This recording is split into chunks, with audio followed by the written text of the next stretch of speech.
The diner went silent the moment he leaned in. "You're in danger. Pretend I'm your dad." Before she could breathe, two men in gray suits closed in, their hands already reaching inside their jackets. But when the waitress played along, the Mafia Boss whispered one more thing that blew her entire life open. What was coming for her next still had no name. If you're hooked in and want to enjoy this story, go ahead and subscribe, and drop a comment letting me know where you're watching from. It's always amazing to see where everyone's watching. Plus, tomorrow I've got another incredible story lined up, and you definitely don't want to miss it. Alright, back to the story. Catherine Alvarez had never believed in fate. Not when her mother dragged her from Philadelphia to Baltimore at age 7. Not when they moved again 2 years later to a different apartment across town. And certainly not when she turned down a full scholarship to stay close to home, watching her dreams shrink to fit inside her mother's fears. But sitting across from a tattooed stranger, while two predators circled closer, Catherine wondered if maybe her entire life had been rushing toward this single, terrifying moment. "Play along," Russell murmured, his lips barely moving. His hand remained on her shoulder, heavy and warm. "Smile. Look annoyed with me, like daughters do." Catherine's breath came in shallow gasps. The two men in gray suits had stopped at the counter, close enough that she could hear the leather of their shoes creaking. One of them ordered coffee. The other never took his eyes off her booth. I don't understand." "You don't need to understand. You need to act." Russell's voice dropped even lower, urgent. "They're watching. Right now. They're deciding if I'm actually your father or if I'm lying. Give them a reason to believe me." Catherine's mind raced. Every instinct screamed to run, to call for help, to do something other than sit here pretending this nightmare made sense. But the cold certainty in Russell's eyes, the way his body had positioned itself between her and the entrance, something told her he wasn't the threat here. The men were. She took a shaky breath and rolled her eyes with exaggerated teenage exasperation. "Dad, I already told you. Mom doesn't want a party. She hates surprises." Russell's expression shifted, something almost like approval flickering across his weathered face. "Well, she's getting one anyway. 25 years of marriage deserves a celebration." The performance felt surreal, each word sticking in Catherine's throat, but she forced herself to lean back in the booth, crossing her arms like she'd done this 1,000 times, like she knew this man, like the tattoos crawling up his neck and the dangerous air around him were somehow familiar. From the corner of her eye, she watched the gray-suited men. The one at the counter accepted his coffee but didn't drink it. The other pulled out his phone, typed something, then showed the screen to his partner. Catherine's stomach clenched. Were they texting about her? Confirming something? "Good girl," Russell said softly. Then louder, "I'll talk to your mother myself. You just focus on your shift." He stood, fishing a wallet from his jacket. The movement revealed something else, a gun, holstered beneath his arm. Catherine's eyes widened. Russell placed a $50 bill on the table, far too much for the coffee he hadn't ordered. His hand moved to her cheek, the gesture startlingly gentle for a man who radiated controlled violence. "Listen very carefully," he whispered, his thumb brushing her temple. "In exactly 2 minutes, you're going to walk to the bathroom. There's a window. Climb out. My car is the black Escalade in the alley behind this building. Get in, lock the doors, wait for me." "What? No, I can't just..." "Catherine," his eyes bored into hers. "Those men came here to take you. I came here to stop them. You have one chance to walk out of this alive." The words hit her like ice water. "Take me? Why?" "Because of who your father was. Because of what he did 23 years ago. Because you're the last piece of unfinished business." Russell's jaw tightened. "And because I made him a promise the night he died that I would never let them have you." Catherine's world tilted. "My father? My father left before I was born," my mom said. "Your mother lied." Russell's voice was flat, absolute. "She lied to protect you. She lied because I told her to. And if you don't move in the next 90 seconds, everything she sacrificed will be for nothing." The gray-suited men were standing now, their coffee cups abandoned. One of them was walking toward the booth. Panic flooded Catherine's veins. This couldn't be real. This couldn't be happening in Melvin's diner on a Tuesday morning while Jimmy hummed off key in the kitchen and the lawyer at table 3 read about sports scores. But the man approaching had his hand inside his jacket now. Russell stepped into his path, blocking Catherine from view. "Excuse me, gentlemen. Can I help you with something?" "Just looking for someone," the man said. His voice was smooth, conversational, wrong for the violence coiling beneath it. "Well, you won't find them here." Russell's tone never changed, but something in his posture did. He expanded somehow, taking up more space, becoming more there. "This is a family breakfast. I suggest you keep moving." The two men exchanged glances. The second one spoke into his phone again. Russell didn't look back at Catherine, but his voice cut through the tension like a blade. "Move. Now." Catherine's legs finally obeyed. She slid out of the booth, her notepad clattering to the floor. The bathroom was 15 feet away. 15 feet that felt like miles. Behind her, she heard Russell say something else, his voice dropping to a register that promised unspeakable consequences. Catherine ran. The bathroom door slammed behind her. The small window above the toilet beckoned, and in the alley below, a black Escalade waited with its engine running, driven by a ghost from a past she never knew existed. Catherine's hands were still shaking when she climbed through the bathroom window, her uniform shirt catching on the latch. She dropped into the alley with less grace than she'd hoped, stumbling against a dumpster before spotting the black Escalade idling 10 feet away. The windows were tinted dark. For a horrible moment, Catherine wondered if she'd made a catastrophic mistake, if Russell wasn't who he claimed to be, if she was climbing into something worse than what she'd left behind. But the image of those gray-suited men, their hands reaching into their jackets, propelled her forward. She yanked the door open and threw herself inside, immediately hitting the lock button. The leather seats smelled new, expensive. Classical music played softly through the speakers. Nothing about this matched the violence she'd just witnessed. Catherine's breath came in ragged gasps. Through the tinted windows, she could see the diner's back entrance. Any second now, those men would realize she was gone. Any second now. The driver's door opened and Russell slid behind the wheel with practiced efficiency. He didn't speak, didn't look at her. Just shifted into gear and pulled out of the alley at a speed that was fast without being reckless. "What? Where are we?" "Stay down." Russell's voice was clipped, professional. His eyes never left the rearview mirror. Catherine wanted to argue, wanted to demand answers, wanted to scream. Instead, she found herself obeying, sliding lower in her seat as the Escalade navigated through side streets she recognized but had never paid attention to before. 2 minutes passed. 3. The classical music continued its peaceful melody, absurdly calm against the storm raging in Catherine's chest. Finally, Russell spoke. "You can sit up now. We're clear." Catherine straightened, her entire body wound tight as a spring. "Clear from what? Who were those men? Why did they—" Her voice cracked. "You said something about my father. You said my mother lied." Russell's knuckles were white on the steering wheel. "Not here. Not yet." "Not yet?" Catherine's fear was rapidly transforming into fury. "You just made me climb out a bathroom window. You said those men were going to take me. I think I deserve some answers right now." "You deserve the truth." Russell's jaw tightened. "But the truth is going to shatter everything you think you know about your life. And I need you somewhere safe before that happens." "Safe? I don't even know who you are." Russell pulled the Escalade into a parking garage, winding up 3 levels before finally stopping in a corner spot far from other vehicles. He killed the engine, and the sudden silence felt deafening. When he turned to face her, Catherine saw something in his eyes she hadn't expected. Pain. "My name is Russell Chase," he said quietly. "I knew your father. We worked together for 15 years. He was my best friend, my brother in every way that mattered." He paused, his voice roughening. "And I was there the night he died, 23 years ago, holding his hand while he made me promise to keep you safe no matter what it cost." Catherine's world tilted. "That's not my father left before I was born. My mom told me." "Your mother told you what I instructed her to tell you." Russell's eyes never wavered. "Because the truth would have put a target on your back from the moment you could speak.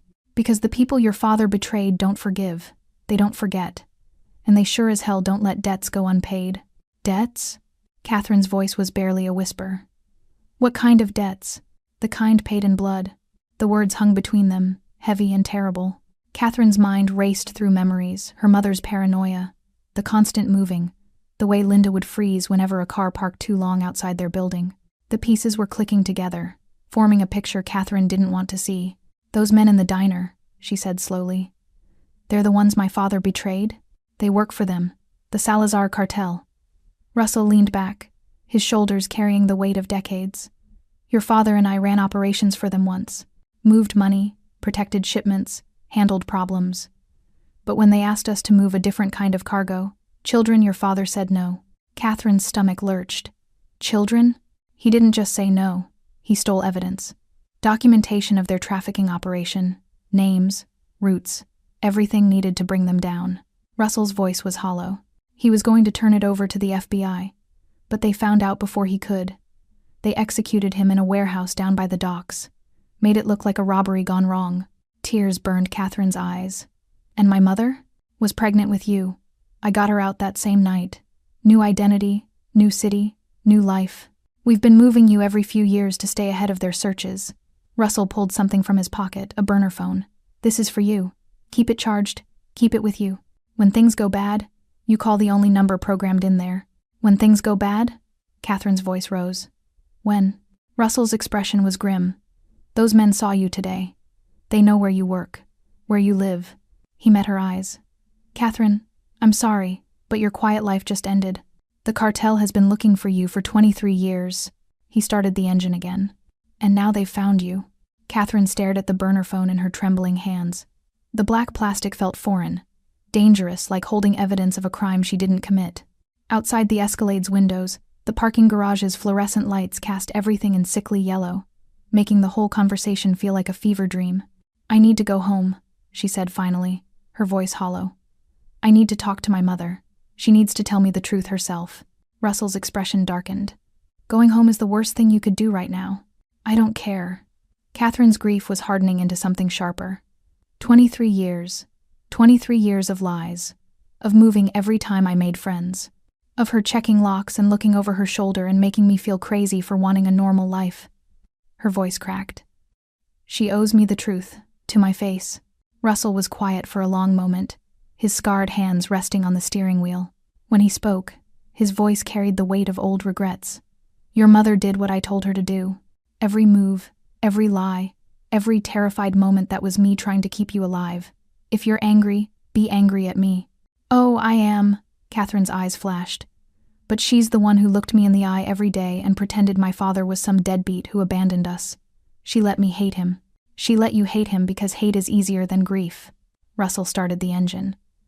But if you're determined to do this, I'm coming with you. Those men know where you work. They'll know where you live within the hour. The drive to Catherine's apartment took 12 minutes. 12 minutes of silence, broken only by the low hum of tires on asphalt and the occasional crackle of a police radio scanner Russell had mounted beneath his dash. Catherine watched the familiar streets pass, seeing them differently now. Every parked car was a potential threat. Every pedestrian could be watching. Her building looked the same as it had this morning, tired brick facade. Overflowing dumpster by the entrance. Mrs. Chen's cat in the third-floor window. But crossing the threshold felt like entering enemy territory. Russell's hand moved to his jacket, resting near his concealed weapon. Which floor? 4th. Apartment 4C. They climbed the stairs in tense silence. Catherine's keys jingled as she unlocked the door, and suddenly she was 8 years old again, coming home from school to find her mother frantically packing boxes, saying they had to leave right now. No time for questions. How many times had they done this? 6 moves before Catherine turned 16. 8 before she turned 20. Mom? Catherine called out, stepping inside. Linda Alvarez appeared in the kitchen doorway, dish towel in hand, her face lighting up then immediately draining of color when she saw Russell behind her daughter. No, the word came out as barely a whisper. No, Russell, you said she was safe. You promised she'd be safe if we followed the rules. The rules just changed. Russell closed the door, locked it, then wedged a chair under the handle. They found her at the diner this morning, 2 of Salazar's men. Linda swayed, gripping the door frame. She looked older suddenly, the lines around her eyes deepening. How? We were so careful. Careful? Catherine's voice was sharp enough to cut. Is that what you call lying to me for my entire life? Her mother flinched as if struck. Catherine, don't. Catherine held up her hand, surprised by how steady it was when everything inside her was shaking apart. Russell told me. About Dad. About what he did. About how he died. The last word broke. You let me think he abandoned us. You let me believe I wasn't wanted. Tears spilled down Linda's face. I let you believe you were safe. That's all I cared about. Keeping you safe. By keeping me in the dark? Catherine's anger was a living thing now. Hot and righteous. I had a right to know who my father was. What he stood for. That he died trying to save children. He died and left me alone. Linda's voice rose. 23 years of buried grief erupting. He died and left me pregnant and terrified with killers hunting us. Don't you dare stand there and judge the choices I made to keep you breathing. The apartment fell silent except for Linda's ragged breathing. Russell moved to the window, peering through the blinds. This conversation needs to happen, but it needs to happen somewhere else. We've been here too long already. I'm not going anywhere. Catherine's jaw set stubbornly. Not until she tells me everything. No more edited versions. No more protecting me from the truth. Linda and Russell exchanged a look, some wordless communication built on decades of shared burden. Finally, Linda nodded, defeat and resignation in her shoulders. She moved to the kitchen, reached behind the refrigerator, and pulled out a manila envelope that had been taped to the back. Dust coated its surface, suggesting it had been hidden there for years. Your father's name was Thomas Alvarez, Linda said quietly, returning to stand before Catherine. And before he was your father, before he was my husband, he was one of the most effective operators the Salazar cartel had ever employed. She opened the envelope, and photographs spilled onto the coffee table. Catherine's breath caught. The man in the photos looked like her, same eyes, same smile, same slight dimple in his left cheek. He also looked like someone who had seen things that would haunt him forever. This, Linda said, her voice breaking, is who your father really was. Catherine's hands trembled as she picked up the photographs one by one. Her father, Thomas, young and intense, standing beside Russell in what looked like a warehouse. Another photo showed him in an expensive suit, shaking hands with men whose faces had been carefully cut out of the frame. A third captured him looking over his shoulder, fear evident in eyes that matched Catherine's own. He started when he was 19, Linda said, sinking onto the worn couch. Her voice had taken on a distant quality, as if she were reading someone else's story. Poor kid from East Baltimore who wanted to prove he was tough enough, smart enough, valuable enough to matter. The Salazar cartel gave him that, gave him purpose. Russell remained by the window, his silhouette dark against the afternoon light filtering through the blinds. Thomas was brilliant, could memorize routes, organize shipments, handle logistics better than men twice his age. Salazar himself took notice. Within 5 years, your father was untouchable. Until he wasn't, Catherine said quietly, studying a photo of her father laughing at something off camera. He looked so young. Younger than she was now, Linda nodded, wiping her eyes. I met him at a courier drop. I was working low-level transports, didn't ask questions, just delivered packages. He told me later that the moment he saw me, he knew he wanted out. Wanted something better than blood money and looking over his shoulder. But you can't just leave a cartel, Russell interjected, his voice hard. Thomas knew that. We both did. The only way out was prison or death. Those were the options. Catherine set down the photographs, her chest tight. What changed? What made him actually try? The silence that followed was suffocating. Finally, Linda spoke. They asked him to coordinate a shipment from Mexico. Thomas said yes, it was his job. But when the cargo arrived and he saw what was inside, her voice broke. 12 children. The oldest was maybe 10 years old. Drugged, terrified, packed like merchandise.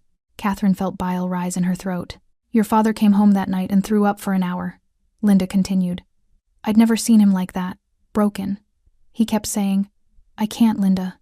I can't do this anymore. Those are babies. She looked at Catherine with red-rimmed eyes. 2 weeks later, I told him I was pregnant with you. Russell turned from the window, his expression grim. Thomas made his decision that night. He told me he was going to steal the cartel's trafficking documentation, every route, every client, every person involved from top to bottom.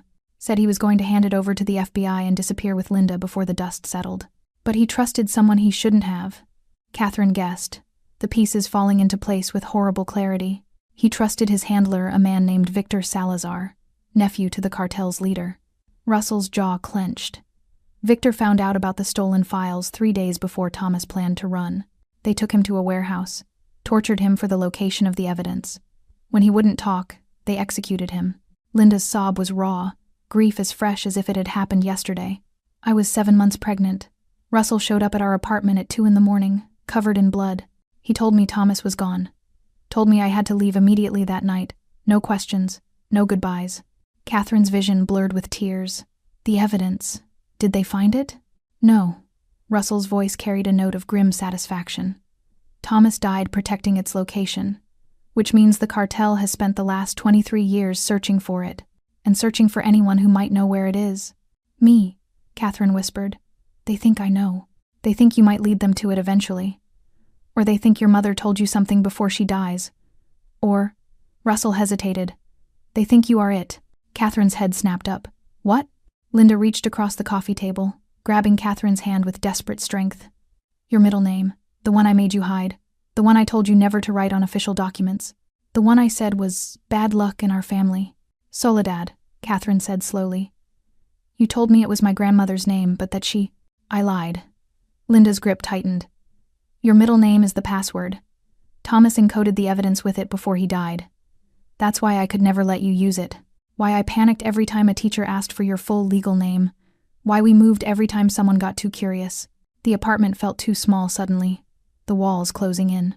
Catherine pulled her hand away, standing and pacing to the window where Russell still stood watch. So what now? She asked, her voice hollow. They know where I work. They'll figure out where I live. What's the plan? Keep running forever? Change my name again? Pretend to be someone else until they find me anyway? Russell and Linda exchanged another loaded glance. There might be another option, Russell said carefully. The evidence is still out there. Thomas hid it somewhere he thought no one would look. If we could find it, we could finish what my father started. Catherine finished, something hard and fierce blooming in her chest. We could bring them down. Catherine, no, Linda started. But Russell was nodding slowly, something like respect dawning in his weathered features. We could, he agreed. But it would mean walking directly into the fire your father died trying to shield you from. Catherine met his gaze steadily, her father's eyes staring back from her own face. Then let's burn it all down. The words hung in the air like a declaration of war. Linda's face went pale, but Russell's expression shifted, calculating, reassessing the young woman standing before him with steel in her voice. You don't know what you're saying, Linda whispered. Catherine, these people, they don't just kill. They make examples. They make you wish you were dead first. They already made an example. Catherine's voice was steady now, anchored by something deeper than fear. They made one out of my father. Out of us. We've been running my entire life, Mom. When does it stop? Russell crossed his arms, studying her with the intensity of someone evaluating a soldier for combat. It stops when they're in prison or in the ground. Those are the only two options with the Salazar cartel. Then we put them there. Catherine turned to face him fully. You said my father hid evidence that could bring them down. Where? Where would he have put it? If I knew that, I would have used it 23 years ago. Russell's frustration bled through his controlled exterior. Thomas told me he'd hidden it somewhere. She'd never think to look. I assumed he meant Linda. But he died before he could say more. Linda stood abruptly, moving to the kitchen window. Her silhouette was rigid against the fading afternoon light. He used to say cryptic things like that, thought he was being clever, protecting me by keeping me ignorant. Her laugh was bitter. Instead, he just left us with riddles and corpses. Catherine flinched at the venom in her mother's voice, but she understood it. Grief and anger were two sides of the same coin she was feeling both now, a molten mixture burning through her chest. What else did he say? Catherine pressed. In those last days before he died, did he mention anything unusual? Any place that was important to him? Linda shook her head, but Russell went still. What? Catherine demanded. What are you remembering? The night before he died, Thomas asked me to promise him something. Russell's voice was distant, reaching back through decades. He said, if anything happens to me, make sure my daughter knows I loved her. Make sure she knows her name means something. At the time, I thought he was being sentimental. But maybe, her name, Linda breathed, turning from the window. He was obsessed with her name. We fought about it for weeks. I wanted something simple. American. He insisted on Catherine. Soledad Alvarez said it had to be exactly that, in that order. Catherine felt electricity run down her spine. Soledad is the password. But what's it unlocking? What's the rest of the code? Before anyone could answer, Russell's phone buzzed. He glanced at the screen, and his entire body tensed. We need to leave. Now. What? 2 SUVs just pulled up outside, black Escalades, tinted windows. He was already moving, pulling his weapon and checking the chamber. They're not trying to hide anymore. Linda's composure shattered. Oh God, they're here. Mom, breathe. Catherine grabbed her mother's shoulders, surprised by her own calm. Russell, how many? At least 6 that I can see. Probably more. He moved to the door, peering through the peephole. They're covering the exits. We're boxed in. Catherine's mind raced. 4th floor, no fire escape. Windows that led to a 4-story drop onto concrete. Every tactical disadvantage. But also a home they'd lived in for 3 years. A space Catherine knew intimately. The roof. she said suddenly. There's access through Mrs. Chen's apartment in 4F. She leaves her door unlocked during the day because she's deaf and afraid she won't hear the paramedics if she has another heart attack. Russell stared at her. That's actually brilliant. Linda? But Linda was frozen, her breathing rapid and shallow. The sounds from the stairwell were growing louder, heavy boots, multiple sets, moving with military precision. Mom.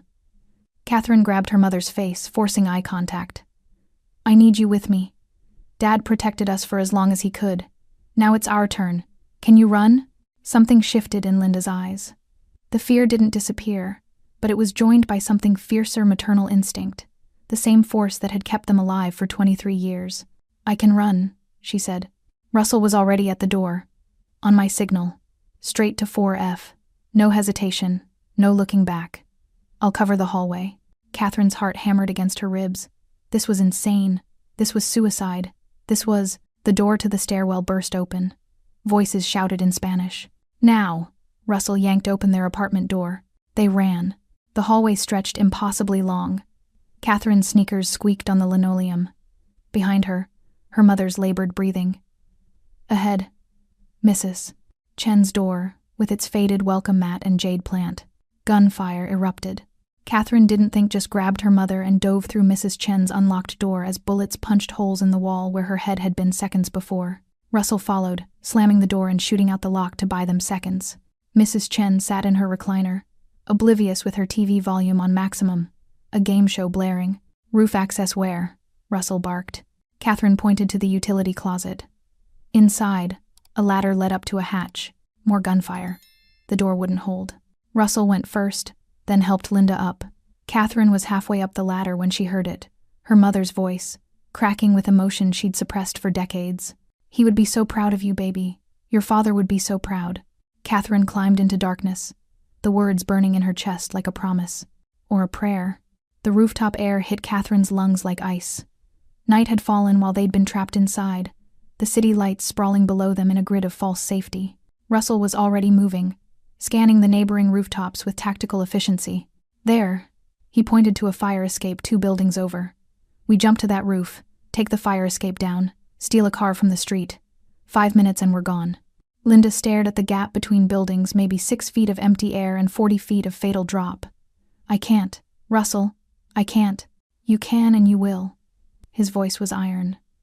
Because those men aren't coming up here to talk. The rooftop access door shuttered behind them. Heavy impact, someone ramming it with their shoulder. Catherine grabbed her mother's hand. Together, on 3, they ran and jumped. For one terrible moment, Catherine was airborne, suspended above the street where death waited. Then her feet hit tar paper and gravel, her momentum carrying her forward into a roll that left her palms scraped and bleeding. Linda landed hard, crying out as her ankle twisted. Russell caught her before she fell, then was already moving toward the fire escape. Go, go, go! They clattered down the metal stairs, the sound impossibly loud in the quiet neighborhood. Below, a gray sedan sat at the curb, some businessman's midlife crisis with leather seats and a navigation system. Russell had it hot-wired in 40 seconds. They peeled away from the curb just as the cartel's men rounded the corner, weapons raised. Bullets sparked off the trunk. The rear windshield exploded in a shower of glass. Catherine pressed herself flat across the back seat, covering her mother's body with her own as Russell drove like physics was optional. They screamed through red lights, wrong way down one-way streets, until finally the gunfire faded behind them. Everyone alive? Russell's voice was steady despite the chaos.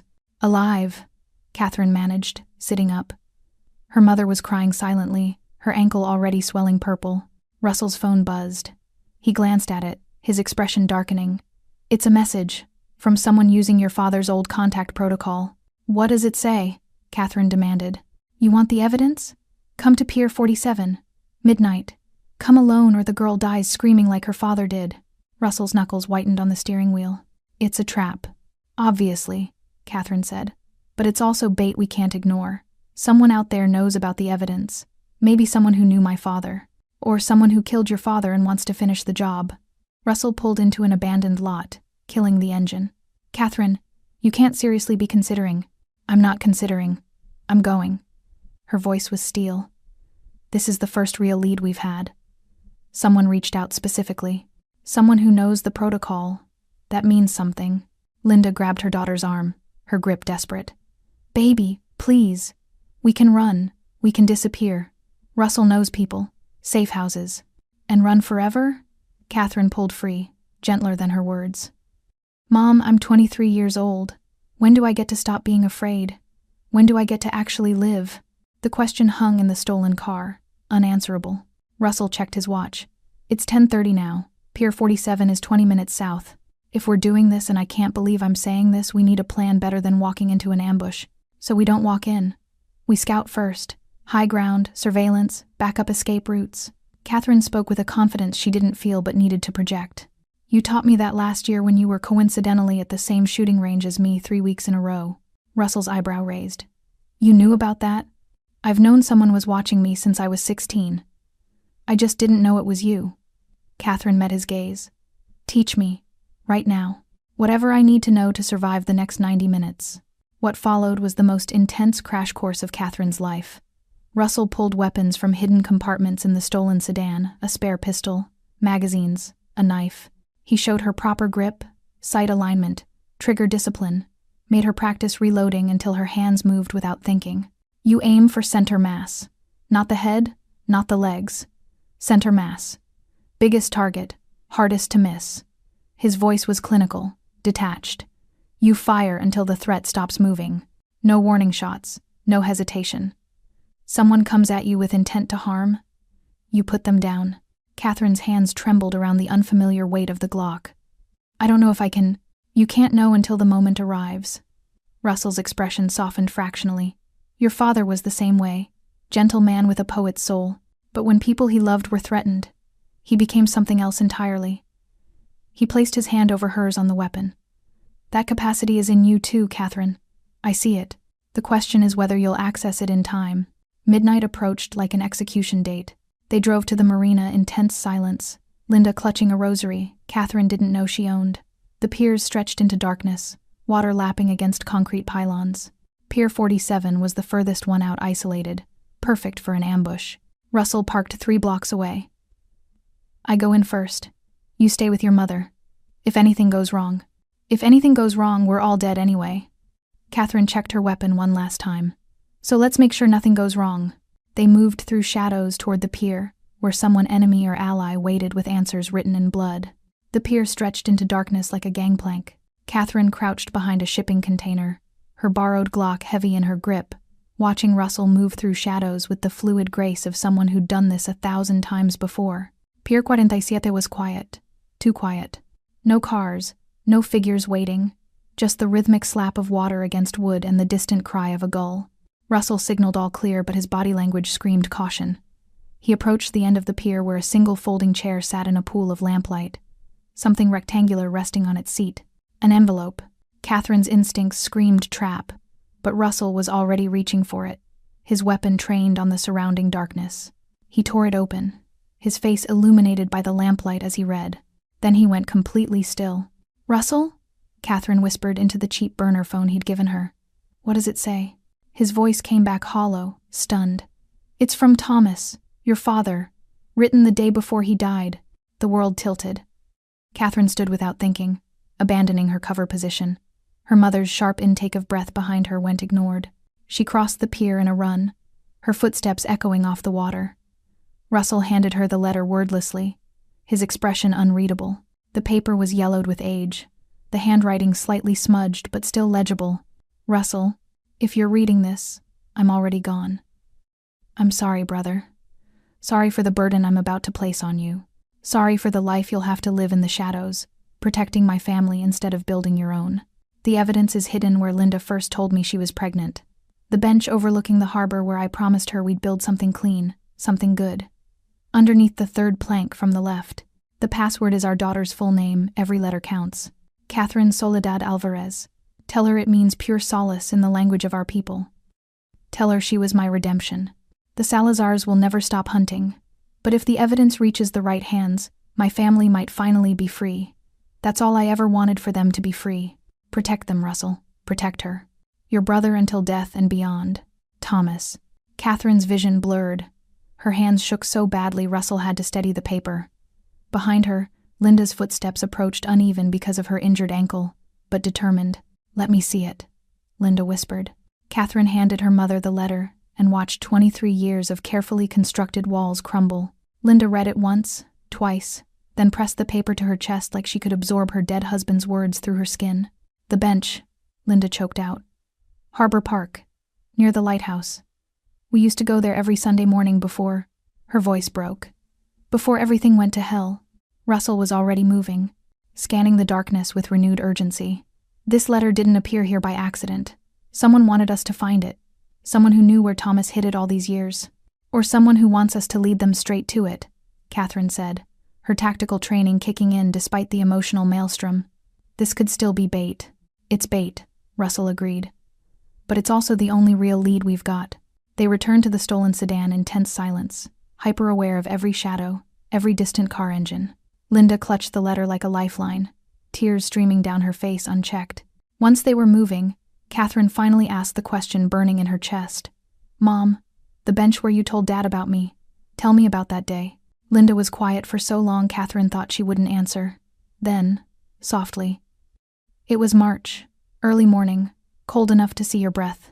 Thomas had been distant for weeks. I thought he was pulling away from me, planning to go back to his wife." She laughed bitterly. "He didn't have a wife, but I didn't know that then. Didn't know most of what he really was." "What happened when you told him?" Catherine pressed, needing to hear it, needing to know she'd been wanted. "He cried." Linda's voice was tender with memory. "This hard man who'd seen God knows what violence, he put his head in his hands and cried. Then he looked at me with your eyes, Catherine, your exact eyes, and said, 'This is my chance to do something right.'" She wiped her face. 3 weeks later he was dead. The car fell silent except for the hum of tires on asphalt. Russell navigated through back streets toward Harbor Park, his expression grim. "The Salazars will have people watching that park. If that letter found its way to the pier, they know what it says. They'll be waiting." "Good," Catherine said, surprising herself with the coldness in her voice. "Let them wait. I'm tired of running from ghosts." They parked 6 blocks away as dawn began threatening the eastern horizon. Harbor Park was a small green space overlooking the water, dotted with benches and walking paths. During the day, it would be filled with joggers and families. Now, in the pre-dawn darkness, it belonged to the dangerous. Russell handed Catherine an extra magazine. "Stay behind me, if shooting starts." "I know what to do," Catherine interrupted, checking her weapon with movements that were becoming familiar. "You taught me." Linda grabbed both their hands, her grip fierce despite her tears. "Your father loved you before you were even born, baby. Whatever happens today, never forget that. Never forget you were his redemption." Catherine squeezed back, then released her mother's hand. They moved toward the benches, where a dead man had hidden the truth 23 years ago, and where that truth was about to resurface, bloody, violent, and undeniable. The bench sat exactly where Linda remembered, weathered wood overlooking black water, the lighthouse beam sweeping across the harbor in lazy rotations. In the growing dawn light, Catherine could see why her father had chosen this spot. It was beautiful, peaceful, the kind of place where you might believe in second chances. Russell approached first, weapon drawn, scanning the tree line. Catherine followed 3 paces behind, her heart hammering but her hands steady. Linda waited by a nearby oak, her injured ankle making her a liability in a firefight. "Third plank from the left," Russell murmured, kneeling beside the bench. He pulled a multi-tool from his jacket and began working the plank loose. The wood was swollen from years of weather, resistant. Catherine kept watch, her eyes tracking every shadow. The park was too quiet. No birds singing, no distant traffic sounds, just the rhythmic crash of waves and Russell's careful prying. The plank came free with a groan of aged wood. Underneath, wrapped in layers of plastic and duct tape, was a metal document box. Russell lifted it reverently, like handling a holy relic. "Catherine." The password. She knelt beside him, her fingers trembling as she entered the combination lock. CATHERNESOLEDADALVAREZ. 23 letters, 23 years. The lock clicked open. Inside were photographs, ledgers, shipping manifests, and a USB drive labeled in her father's handwriting. "For the FBI, for my daughter, for redemption." Catherine's breath caught. This was it. The evidence that had cost her father his life. The truth that could bring down an empire built on suffering. Russell was already photographing pages with his phone. backing up the evidence in case they didn't survive the next hour. "We need to move. Now. Get this too." The first gunshot shattered the morning silence. Russell went down hard, blood blooming across his shoulder. Catherine screamed, instinct taking over as she returned fire toward the tree line. 3 figures emerged from the shadows. No, 5, no, 8. They'd been surrounded the entire time. "Run!" Russell gasped, shoving the metal box toward Catherine. "Get your mother and run!" But Linda was already running toward them, her injured ankle forgotten, maternal instinct overriding self-preservation. "Catherine, behind you." Catherine spun. A man in a gray suit had circled around, his weapon trained on her center mass. Time slowed. She could see his finger tightening on the trigger, see the cold calculation in his eyes. She fired first. The recoil kicked through her arms. The man fell backward, clutching his chest, surprise frozen on his face. Catherine stared at what she'd done, horror and necessity warring in her gut. "Catherine, move!" Russell was up, his left arm hanging useless, but his right hand steady on his weapon. He provided covering fire as Catherine grabbed the evidence box and ran toward her mother. They made it 10 feet before the SUVs appeared, blocking every exit.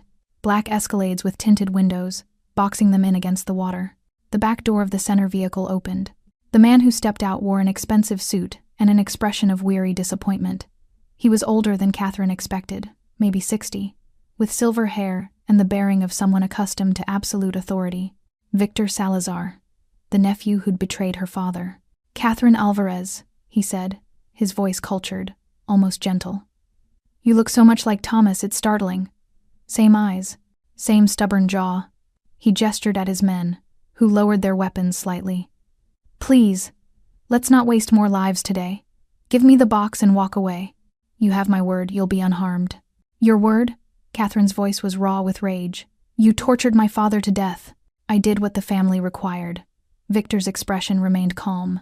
Thomas knew the rules. He broke them. Actions have consequences. He took a step closer. "But you, Catherine, you're innocent in this. Your mother is innocent. Even Russell, misguided though he is, only did what he thought was right. Give me the evidence. End this. Live your life." Catherine's grip tightened on the box. Behind her, Russell was bleeding heavily, his breathing labored. Her mother stood frozen, terror and defiance mixing in her eyes. "My father died for this," Catherine said quietly. "Died so children wouldn't be sold like merchandise." "You think I'm going to hand that sacrifice back to the people who killed him?" Victor's friendly mask slipped, revealing something cold underneath. "I think you're going to be practical. Look around, Catherine. You're outnumbered, outgunned, and cornered against the water. The only question is whether you die here with that box or live without it. Choose." Catherine looked at the men surrounding them, looked at Russell barely standing, at her mother's terrified face, looked at the water behind them, dark and deep and offering no escape. Then she looked at the metal box containing her father's redemption. "Russell," she said calmly, "can you swim with one arm?" He caught on immediately, a fierce grin splitting his bloodied face. "Better than I can with 2. "Catherine, no." Linda grabbed her daughter's arm. "The water's freezing, the current. Is better odds than staying here." Catherine shoved the box into her jacket, zipping it tight. "Mom, do you trust me?" Linda's face crumpled, years of fear and love and desperate hope written in every line. "With my life, baby. Always." "Then jump." They ran for the edge of the pier as Victor screamed orders. Gunfire erupted. Catherine felt something hot graze her thigh but didn't stop, didn't think, just grabbed her mother's hand and leaped. The water hit like a wall of ice, driving the air from her lungs. The weight of the metal box tried to drag her down. Above, flashlight beams cut through the darkness, voices shouting in Spanish. Russell surfaced beside her, his face gray with pain. "Harbor Patrol dock, quarter-mile south. Swim underwater as much as you can." They dove. Catherine's lungs burned. Her clothes weighed her down. The cold was shocking, numbing, turning her limbs clumsy and slow. Beside her, she could feel her mother struggling, could hear Russell's labored breathing when they surfaced for air. But they swam, past the pier, past the watching men, into the darkness where the lighthouse beam couldn't reach. When they finally dragged themselves onto the Harbor Patrol dock, Catherine's entire body was shaking uncontrollably. The metal box was still zipped inside her jacket, its weight reassuring against her chest. Russell collapsed on the wooden planks, his blood mixing with seawater. That was the stupidest, Bravest thing I've ever seen anyone do. Learned from the best, Catherine gasped, helping her mother up. Linda was crying and laughing simultaneously, clutching her daughter with desperate strength. Your father would have done exactly the same thing. Exactly. That same thing. In the distance, they could hear sirens. Someone had reported the gunfire. Police were coming. Catherine pulled out the metal box, its plastic wrapping miraculously still intact. Inside was the evidence that had cost her father everything. We finish this, she said, her voice steady despite her shaking hands. We take this to the FBI. We bring them down. We make Dad's death mean something. Russell nodded, using his good arm to pull out his phone. I know someone. Federal prosecutor. Ours me for something I did in '09. She'll listen. As the sun rose over Baltimore Harbor, painting the water gold, Catherine Alvarez stood dripping and bloodied and alive, holding her father's legacy in her frozen hands. The war wasn't over. But for the first time in 23 years, they had a weapon that could actually win it. The safe house was actually a boat, a 40-foot fishing vessel named Second Chance that Russell kept docked under a false registration. They huddled in its small cabin while Russell's contact, federal prosecutor Amanda Chen, made her way through morning traffic. Linda had wrapped Russell's shoulder with strips torn from a blanket, her hands steady despite everything. Years of running had taught her emergency medicine. Catherine sat across from them, the metal box open on her lap, photographing every document with Russell's waterproof phone. The evidence was devastating. Shipping routes through 12 countries, financial records showing millions laundered through legitimate businesses, names of politicians, judges, police officers on the cartel's payroll, and dozens of photographs of children being loaded into trucks, their faces blurred but their terror unmistakable. This could bring down half the criminal infrastructure on the East Coast, Catherine whispered, scrolling through the images. Why didn't Dad just turn this in immediately? Why hide it? Because he was waiting for me to get Linda out first, Russell said quietly, his face pale from blood loss. We had a plan. I was supposed to take Linda to a safe house in Canada, get her across the border before Thomas went to the FBI. But Victor figured it out 3 days too soon. Linda's hands stilled on the bandage. You never told me that. All these years, you never told me Thomas died buying time for us to escape. What good would it have done? Russell's voice was hollow. He was already gone. Telling you the details wouldn't bring him back. A knock on the boat's hull made everyone freeze. Catherine's hand moved to her weapon, still damp, possibly unreliable, but better than nothing. Russell? It's Amanda. I'm alone. Russell nodded, and Catherine carefully opened the cabin door. Amanda Chen was a compact woman in her 40s, wearing a government-issue blazer and an expression that had seen too many horrors to be surprised by new ones. She took in the scene, the blood, the exhausted faces, the evidence scattered across the table with clinical assessment. You're Russell's ghost, she said to Catherine. The one he's been protecting all these years. Thomas Alvarez's daughter. Catherine. She stepped aside, letting Amanda into the cramped cabin. And this is enough evidence to topple an empire, yes. Amanda was already examining the documents, her sharp eyes moving rapidly. This is extraordinary, Catherine. Chain of custody will be a nightmare, but the sheer volume, the detail. She looked up, her expression grave. You understand what happens when you turn this in. The Salazars don't forgive. Even from prison, Victor will have reach. I'm done running, Catherine said simply. My whole life has been controlled by what they did to my father. No more. Amanda studied her for a long moment, then nodded. All right, here's how this works. I take the evidence into federal custody today. We get protection details on all 3 of you immediately, though, Russell. You'll probably refuse yours. Damn right, he muttered. I'll need your full statements, Catherine and Linda. Everything you know about Thomas's operations, his murder, the attempts on your lives. Amanda pulled out a recorder. This will take hours, and it will be painful. You'll have to relive every moment. Linda reached over and squeezed Catherine's hand.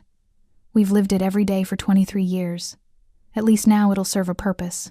What followed was the most emotionally exhausting experience of Catherine's life. She recounted the diner, the whisper, the apartment siege, the marina ambush.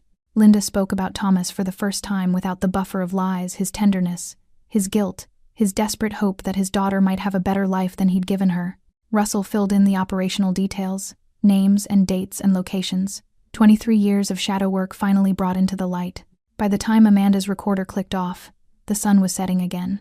An entire day compressed into testimony that would become evidence in what Amanda promised would be the largest organized crime prosecution in state history. "The FBI will execute raids at dawn," Amanda said, packing the documents carefully. "Victor Salazar, his lieutenants, every address on these lists. We'll coordinate with DEA, ICE, Homeland Security. It's going to be massive." She looked at Catherine directly. "You did this. Your father started it, but you finished it. You should be proud." Catherine didn't feel proud. She felt hollowed out, exhausted, and strangely numb. After Amanda left with 2 armed marshals escorting her, the boat fell silent. Linda was asleep, finally, her body giving in to days of adrenaline crash. Russell sat cleaning his weapon one-handed, a ritual Catherine recognized now as meditation. "What happens after?" Catherine asked quietly. "After the trials, after they're convicted. What do we do then?" Russell was quiet for a long time. "We learn to live without looking over our shoulders. We figure out who we are when we're not just surviving." He glanced at her, something almost like a smile on his weathered face. "You go to college. Maybe. Actually use that scholarship you turned down. Become whoever Catherine Alvarez was supposed to be before the cartel stole that choice. And you?" "Me?" Russell's smile was sad. "I keep the promise I made to your father. I make sure you're safe, you're happy, you're free. That's all I've ever wanted."